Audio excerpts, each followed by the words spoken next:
여러분 안녕하세요. 가면국사학당 시작하겠습니다. 오늘 가면국사학당의 주제는요. 고려 초기 대외정책과 거란의 침입입니다. 거란의 침입 이런 얘기가 나오니까 전쟁이다 이렇게 생각하실 것 같아요.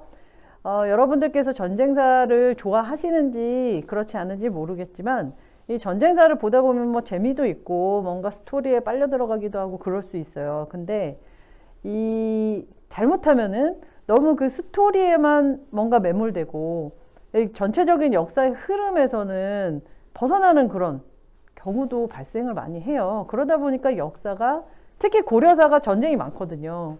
그리고 뭔가 사건들도 많고 그래서 고려가 머릿속에 제대로 남아있지 않은 경우가 많습니다. 그렇기 때문에 선생님이 일단 각각의 전쟁에 대해서 어떤 식으로 우리가 대응했고 뭐 승리했는지 그런 내용들을 설명을 드릴 거고요. 그리고 이 강의의 막바지에 그것들을 한 번에 한눈에 볼 수 있게 정리도 해드리겠습니다. 지난 시간에 고려의 통치체제에 대해서 봤어요. 고려의 통치체제는 중앙정치조직, 이성육부를 중심으로 하고 있고 도병마사와 식목도감이라는 그런 어떤 귀족 고유의 회의체계도 가지고 있고 그리고 대간이라고 해서 어떤 견제와 균형의 원리도 계속 이렇게 유지를 하는 그런 시스템이 마련이 돼 있었다고 했죠. 그리고 지방에서는 처음에 12복으로 시작을 했다가 5도 양계. 그래서 도는 뭔가 일반 행정구역 그리고 개는 군사적 요충지였었다. 이렇게 말씀을 드렸고요. 그래서 개에서는 직업군인이나 굉장히 잘 싸우는 사람들이 군대가 주둔을 하고 있었고 그리고 현에서는 딱히 그렇진 않지만 군역을 나가는 일반 백성들이 이제 군대에서 이제 편성이 되어 있었다. 그리고 일반 행정구역의 현 같은 경우에는 주현과 속현이 있어서 주현은 지방관이 편성이 되어 있었고 속현은 그렇지 않았기 때문에 속현은 대리의 역할을 했었던 향리의 힘이 굉장히 셌었다. 그래서 지방 호족들도 굉장히 힘이 셌었어요. 그래서 사실은 호족들에게 고려는 괜찮은 나라였다 이렇게 보시면 좋을 것 같고요. 그리고 어떤 중앙군으로서 2군 6위 그리고 과거 음서를 통해서 관리를 등용했었던 그런 제도 이런 것이 바로 고려의 통치체제의 내용이었습니다. 자 그렇다면 이제 고려의 대외관계, 대외정치는 어떤 식으로 흘러갔는지 좀 볼게요. 자 우리 좀 기억을 해볼까요? 고려 초 처음 시작 태종, 광종, 성종 이렇게 3명의 왕들이 활약을 했었다고 말씀드렸죠. 자 근데 이 태조대왕도 때부터 시작해서 이름 자체를 고려로 지었다. 어디를 추구하고 있다? 고려, 고구려. 그렇기 때문에 북진을 하고자 하는 그런 굉장한 열망이 있었고요. 그렇지만 중국을 뭔가 이렇게 척을 지거나 중국에 대해서 대항하거나 이런 느낌이라기보다는 이제 북쪽이니까 중국도 사실 이래요. 그림을 좀 그려보면은 우리가 이렇게 있고 이 북방의 이쪽은 중국 본토 그러니까 한족이 사는 이때 당시 송나라거든요. 송나라의 권역이 아니에요. 그러니까 북방의 유목민족들하고 싸우는 거죠. 고려는. 그렇다면은 이들을 견제하고자 하기 위해서 송나라와 친해지는 건 당연한 거죠. 어떻게 보면. 자 그렇기 때문에 고려 초에 대외정책 친송 북진 이건 당연한 겁니다. 고려 입장에서는 당연한 거예요.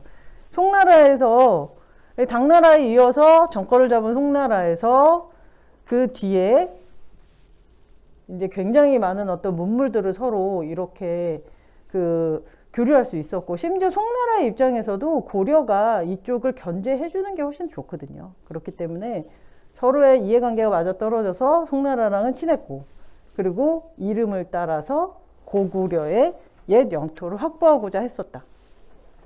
자, 그랬기 때문에 개경보다 조금 더 위쪽 전진 기지로 사용할 수 있는 평양, 서경을 중시했었다라는 거. 그리고 독자적인 연호를 사용하거나 아니면은 건원, 이게 같은 말이죠. 독자적인 연호를 사용하거나 아니면 황제를 칭하기도 했어요. 이것에서 본인들이 세운 나라에 대한 어떤 자부심, 자긍심 이런 것들을 느낄 수 있고요. 그래서 나라는 시작하면 다 자주적으로 시작을 해요. 근데 이 점점 뭔가 이제 기득권이 썩어가면서 사대적으로 바뀌죠. 왜냐하면 안정적이고 싶으니까. 그것을 지금 현대 용어로는 보수 이렇게 얘기를 합니다. 근데 어쨌든 처음에는 자주적 성격을 가지고 있었다. 이렇게 생각을 하시면 될 것 같아요. 자, 그런 상황에서 이 성종 때에 이제 사건이 발생을 해요. 근데 이게 국내 사건이라고 보기엔 좀 어려운 게 이 사건 때문에, 이 대외 관계 때문에 사실 우리만 어떤 타격을 받거나 뭔가 영향을 받은 게 아니라 송나라까지 같이 휩쓸리게 되거든요.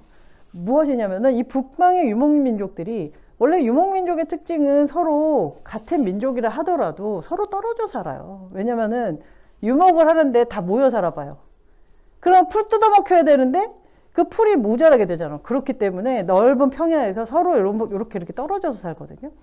근데 그때 당시에 뭔가 유행처럼 거란족, 그리고 여진족, 그리고 몽고족에서 어떤 사람이 우리 뭉치자 이렇게 해가지고 이렇게 커졌다가 작아졌다가 얘가 작아지면 얘가 커지고 얘가 또 작아지면 다른 데 또 커지고 이러는 어떤 핑퐁 게임이 시작이 됩니다. 그때 딱 그런 느낌이었어요. 자, 거기에 송나라도 휘말리고 고려도 굉장히 영향을 많이 받은 첫 번째 우리를 뭔가 건드렸었던 나라가 바로 거란이죠. 한마디로 거란이 제일 먼저 여기서 커지게 돼요. 커지다 보니까 건드리게 된 거죠. 커지다 보니까 송나라도 건드리게 된 거죠. 아시겠죠?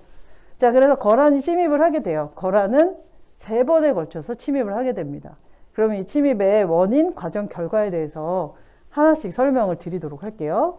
첫 번째 침입은 거란이 왜 우리랑 안 놀아? 왜 자꾸 우리를 쳐들어오려고 그래? 왜 송나라랑은 놀아? 왜 그래? 뭐 이런 내용이에요, 느낌이. 자, 이제 고려 입장에서는 당연한 건데 거란의 입장에서는 왜 나랑은 안 해? 뭐 이런 느낌이죠. 자, 그러다 보니까 화가 나니까 쳐들어오죠. 그래서 소손영이라는 어떤 장소가 침입을 해와요. 근데 고려에서 고민을 했겠죠. 우리 한번 싸워야 되나? 그래서 이제 일단은 가요. 전투를 하러. 근데 지금처럼 전쟁이라는 게 막 그 기습해가지고 막 미사일 떨어뜨리고 미사일 쏘고 막 저기 포탄 날아다니고 뭐 이렇게 해가지고 밤새 뭐 진행되고 이러지 않는다는 거죠. 옛날에는 사람들이 서로 만나서 백병전, 그러니까 서로 만나서 이렇게 칼싸움하고. 근데 사람이 평생 뭐 1년, 2년, 3년 뭐 전투가 6개월 동안 이루어졌다. 그러면 6개월 동안 계속 잠도 안 자고 밥도 안 먹고 그랬나요? 그게 아니에요. 시작해가지고 일단 싸워요.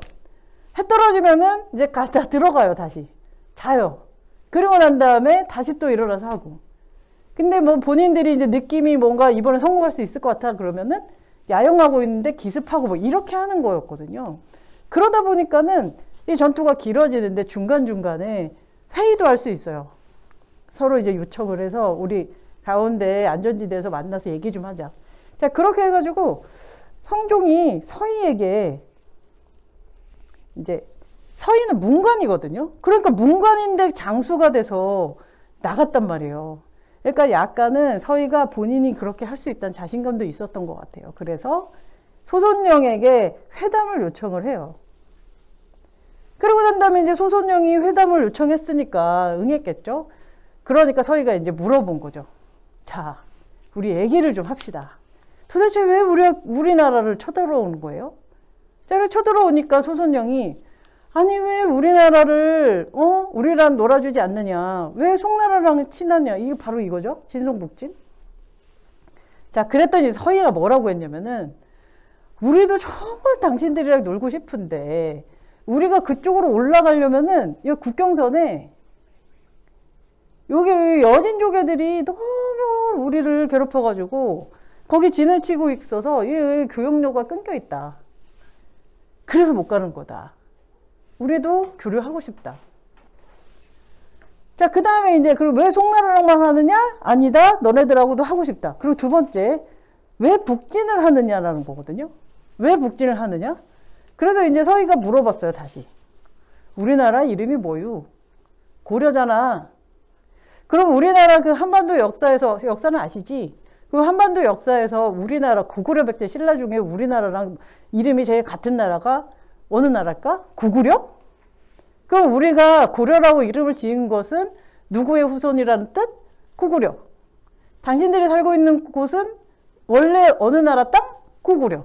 그럼 우리가 그 원주인일 가능성은 높네. 그럼 우리가 그쪽으로 가려 하는 것은 당연하지. 뭐 이렇게 된 거예요. 그러니까는 일단 북진을 하려고 하는 그 어떤 우리의 열망에 대해서는 동의를 한 거죠, 이 사람이. 이해를 한 거죠, 동의라기보다는. 이해를 했고, 그 대신에 우리가 북진하려고 그러는 거에 상황 봐서 할 거지만은 어쨌든 당신들하고 교역을 하기에는 여기 여진족 애들이 너무 골치가 아프다. 자, 그랬더니 소손영이 그러면은 내가 걔네들 치워주면 우리랑 놀 거야? 아니, 그럼요. 그래서 심지어 결과가 어떻게 되냐면요. 거란이 침입을 거두고 강동 육주까지 거란 여진족이 있는 여기를 몰아낸 다음에 우리한테 주고 가버려요. 너무 대박이 난 거죠, 사실. 나라에서 나라끼리 싸우다가 영토를 얻는 것이 제일 대박인 거거든요. 자, 그래가지고 일단 강동 육주를 주면서 뭐라고 그랬겠어요? 우리랑 노는 거야, 우리랑 놀아 이제, 이렇게 하고 갔을 거 아니에요? 고려의 마음은 어때요? 알았어, 빨리 가. 알았어, 빨리 가. 이런 느낌이죠. 그래, 진짜 놀자, 이게 아니란 말이에요. 자, 그러다 보니까 두 번째 침입을 하게 됩니다. 자, 두 번째 침입도 내용이 같아요. 심지어 하나 더 와요. 우리랑 논다 그랬는데 말만 하고 안 오네? 심지어 강동 육주까지 준 게 너무 열받네? 자, 그래서 이제 쳐들어오게 되죠. 자, 두 번째 쳐들어왔을 때, 이 강조가 여기 있는 목종을 폐하고 현종으로 이렇게 그 왕권을 바꾸거든요. 근데 어쨌든 국내 상황은 그렇다 치더라도 이게 거란의 입장에서 뭔가 참견할 거리는 아니에요, 사실은. 근데 갑자기 그 강조의 정변을 빌미로 해가지고 쳐들어와요. 전쟁의 명분이라는 게 필요하기 때문에 그랬겠죠. 어쨌든 강조의 정변으로 쳐들어와서 급격하게 불시에 쳐들어왔기 때문에 개경까지 함락되고 막 쭉 내려오죠.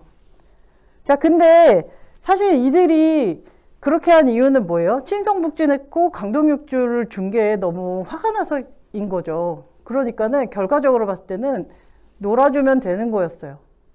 그래가지고 완전히 고려를 멸망시키려고 온 건 아니었기 때문에 고려하고 다시 회의를 하게 되죠, 회담을. 그래서 개경까지 함락을 시켰으나 완전히 먹는다기보다는 이렇게 다시 또 회담을 하고 돌아가는 와중에 양교에게 뒤통수를 맞게 됩니다. 그래서 어쨌든 거란이 퇴각을 하게 되죠. 자, 그리고 난 다음에 어쨌든 근데 약속은 그거였어요. 놀아준다. 놀아준다. 자, 그렇기 때문에 세 번째 침략은 왜 안 놀아줬습니까? 또 안 놀아줬기 때문이에요. 자, 그래서 3차 침략은 근데 우리가 좀 이걸 알 필요가 있어요. 나라들이 태어나서 잘 나가다가 죽잖아요. 거란의 3차 침략은 약간 요 시기에 온 거예요. 그렇기 때문에 거란이 아주 힘이 세진 못했다라는 거. 근데 그런 상태에서 힘이 빠져가고 있는 상태에서 그럼에도 불구하고 쳐들어온 상태에서 우리가 어떻게 했다? 잘 막아내었다라는 거죠.